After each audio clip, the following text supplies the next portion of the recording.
राम मंदिर का निर्माण एक ऐतिहासिक घटना है और इस ऐतिहासिक घटना के उपलक्ष्य में हर उस व्यक्ति जो मंदिर निर्माण के कार्य में जिसने योगदान दिया है उनके साथ मैं पूरे देश का अभिनंदन करूंगा।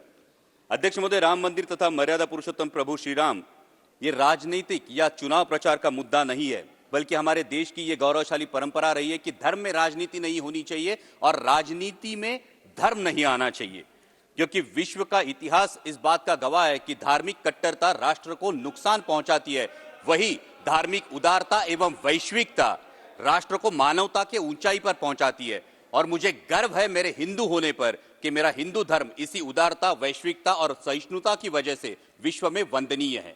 आणि मला अभिमान आहे मी मराठी असल्याचा, कारण मी त्या महाराष्ट्रातून येतो ज्या महाराष्ट्रात छत्रपती शिवाजी महाराजांनी 18 पगड जातीच्या लोकांना एकत्र करून रयतेचं राज्य, स्वराज्य निर्माण केलं।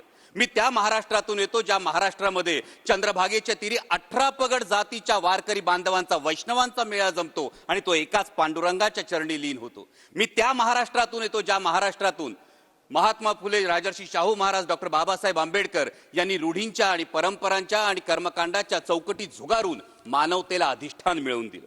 अध्यक्ष महोदय, राम मंदिर देश की आस्था का विषय है, भक्ति मार्ग का विषय है और भक्ति मार्ग में माध्यम, साधन और साध्य, इन 3 चीजों का बहुत महत्व होता है। जैसे हम पूजा पाठ करते हैं या जाप करते हैं या आरती करते हैं, ये माध्यम हुआ। सामने मूर्ति रखते या फोटो फ्रेम रखते हैं, ये साधन हुआ। और साध्य होता है परमात्मा से आत्मा का संवाद। और इसीलिए राम मंदिर साध्य नहीं है, राम मंदिर साधन है। साध्य होना चाहिए मर्यादा पुरुषोत्तम प्रभु रामचंद्र जी के आदर्शों का अपने जीवन में अनुसरण करना, आचरण करना। प्रभु श्री राम जी एक वचनी, एक बानी, एक पत्नी कहलाते हैं। एक वचनी प्रभु श्री राम जी के जब हम भक्त कहलाते हैं, एक वचनी प्रभु श्री राम जी के जब हम भक्त कहलाते हैं, तो देश के युवाओं को 2 करोड़ रोजगार मिलने का वादे का क्या हुआ? किसानों की आय दुगनी करने की गारंटी का क्या हुआ? 2022 तक हर किसी को पक्के घर मिलने का इरादे का क्या हुआ? इन वचनों पर अंतर्मुख होकर विचार करना होगा। प्रभु श्री राम जी का एक दूसरा बहुत महत्वपूर्ण गुण है, वो है हर नागरिक को समान न्याय की दृष्टि से देखना। समान न्याय की दृष्टि से देखना। लेकिन समस्त देशवासी देख रहे हैं, जब आईस मतलब इनकम टैक्स, सीबीआई, ईडी की जब कार्रवाई होती है तो सिर्फ सत्ता पक्ष के नहीं, विपक्ष के नेताओं पर, सर 2 मिनट, विपक्ष के नेताओं पर होती है। और जैसे ही कोई सत्ता पक्ष का दामन थाम लेता है तो भ्रष्टाचार के आरोप पर ईडी की कार्रवाई, सब नामो निशान मिट जाता है। तो क्या ये समान न्याय दृष्टि है? अध्यक्ष महोदय, मैं जो प्रस्ताव, अध्यक्ष महोदय मैं राम मंदिर पे आ रहा हूं। अध्यक्ष महोदय मैं राम मंदिर पे आ रहा हूं। मैं नारायणगांव से आता हूं, जो तमाशा पंडरी कहलाती है। और तमाशा लोकनाट्य ये महाराष्ट्र की बहुत बड़ी परंपरा रही। प्रस्ताव से सहमत हैं या असहमत हैं, इस पर बोलिए आप। जी मैं सहमत हूं, इसीलिए इसी पर तो आ रहा हूं। और तमाशा ये हमारी परंपरा है, इसमें वगनाट्य होता है और ये वगनाट्य व्यंगात्मक रूप से होता है। तो ये व्यंगात्मक रूप से लिखने वाले एक लेखक ने मुझे कहा कि वो कलयुग का रामायण लिख रहे हैं। तो मैंने पूछा कैसे, कलयुग में कैसे राम होगा? कलयुग में राम लल्ला आएंगे लेकिन रामायण कैसे होगा? तो वो वगनाट्य लेखक ने मुझे कहा, देखो रामायण में कांचन वृक्ष का लालच दिखाकर रावण ने सीता का हरण किया था। कलयुग में ईडी, सीबीआई, इनकम टैक्स का डर दिखाकर चुनाव चिन्ह, पार्टी और नेताओं का हरण होता है। रामायण में सीता मैया अशोकवन में विलाप कर रही थी, आज लोकतंत्र कलयुग में विलाप कर रहा है। तो मैंने पूछा, सर सिर्फ 2 मिनट दीजिए। तो मैंने पूछा इस पे उपाय क्या है? क्योंकि रामायण में तो हनुमान जी ने समुद्र लांघकर सीता मैया को राम जी की अंगूठी दी और उनका ढाढ़स बांधा। उन्होंने बोला आज भी हो सकता है। मैंने पूछा कैसे? उन्होंने बोला उन्हीं हनुमान जी से प्रेरणा लेकर समस्त देशवासियों को झूठी गारंटी और झूठे प्रोपेगेंडा का समुद्र लांघकर मतदान की अंगूठी देनी होगी और लोकतंत्र का ढाढ़स बांधना होगा। और अंत में अध्यक्ष महोदय, आई एम कंक्लूडिंग, अंत में मेरी ही रची एक कविता की पंक्तियां सुनाकर मैं अपनी वाणी को विराम दूंगा। और इसी के साथ एक कलयुग के उदाहरण का मैं जिक्र करना चाहूंगा। अध्यक्ष महोदय, कलयुग में एक ऐसा उदाहरण है जिन्होंने यह आदर्श प्रस्तापित किया कि इंसान धर्म के लिए नहीं बल्कि धर्म इंसानों के लिए बनाए, और वो आदर्श है छत्रपति शिवाजी महाराज। इसलिए मैं जय श्री राम जरूर कहता हूं, लेकिन उससे पहले जय शिवराय कहता हूं।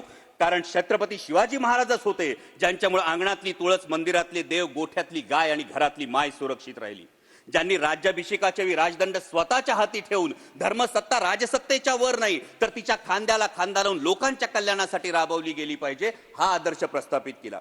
उन्हीं छत्रपति शिवाजी महाराज के राज्याभिषेक की 350वीं वर्षगांठ हम मना रहे हैं और संयोगवश माननीय प्रधानमंत्री जी शिव जयंती के अवसर पर मेरे चुनाव क्षेत्र का अभिमान किले शिवनेरी पर आ रहा है। मैं माननीय प्रधानमंत्री जी का तहे दिल से स्वागत करता हूं और साथ ही में बड़ी विनम्रता से उन्हें याद दिलाना चाहता हूं कि आपके करकमलों से रामलला की प्राण प्रतिष्ठा तो हो गई, राम मंदिर का निर्माण तो हो गया, लेकिन अरबी समुद्र में होने वाला छत्रपति शिवाजी महाराज का शिव स्मारक, जिसका जल पूजन आप ही के करकमलों से 24 दिसंबर 2016 में हुआ था, वो अभी भी निर्माण की प्रतीक्षा। सर सिर्फ 2 मिनट दीजिए, सिर्फ 2 मिनट। और इसी के साथ बराबर एक्सटेंड हो रहे हैं। सर उसी शिव स्मारक, एक ही स्पीकर हूं सर, और उसी शिव स्मारक के साथ मेरे चुनाव क्षेत्र शिवनेरी किले के परिसर में शिव संस्कार स्मारक बनाया जाए, जिससे देश के युवाओं को माता और मातृभूमि के लिए सर्वोच्च योगदान की प्रेरणा मिलती रहे। और अंत में मेरी कविता की पंक्तियां सुनाकर मैं अपनी वाणी को विराम दूंगा। मंदिर का निर्माण हुआ, रामलल्ला भी विराजमान हुए। मंदिर का निर्माण हुआ, रामलल्ला भी विराजमान हुए। अब जिम्मेदारी बनती है और सवाल भी उठता है, अब जिम्मेदारी बनती है और सवाल भी उठता है, रामलल्ला तो आ गए, अब राम राज्य कब आएगा? मंदिर में घंटा बजाने से, पूजा अर्चना करने से दिल को सुकून तो मिलेगा, परंतु मेरे देश में राम राज्य कब आएगा? आस्था के विषय पर राजनीतिक रोटियां सेकने से चुनाव प्रचार का मुद्दा तो मिलेगा। आस्था के विषय पर राजनीतिक रोटियां सेकने से चुनाव प्रचार का मुद्दा तो मिलेगा, परंतु मेरे देश में राम राज्य कब आएगा? राम राज्य तो तब आएगा, राम राज्य तो तब आएगा जब धोबी की तरह आम देशवासी की शंका का समाधान होगा, जब आज की शबरी के बेरों का आदर और प्रेम पूर्वक स्वीकार होगा, जब किसान, मजदूर, महिला, हर नागरिक के साथ समान न्याय होगा, किसानों को मेहनत का सही दाम और मेरे हर युवा के हाथ को काम होगा। राम राज्य तो तब आएगा। सर सिर्फ 2 मिनट कंक्लूडिंग सर।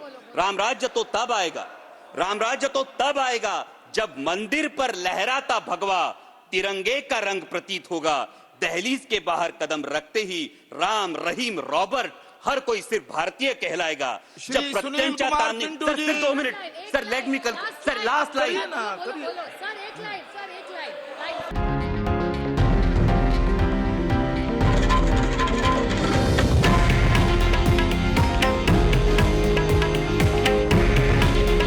हे आहे देशातील नंबर 1 न्यूज नेटवर्क आणि आपण पाहत आहात TV9 मराठी। काळजी तुमची, हित महाराष्ट्राचं।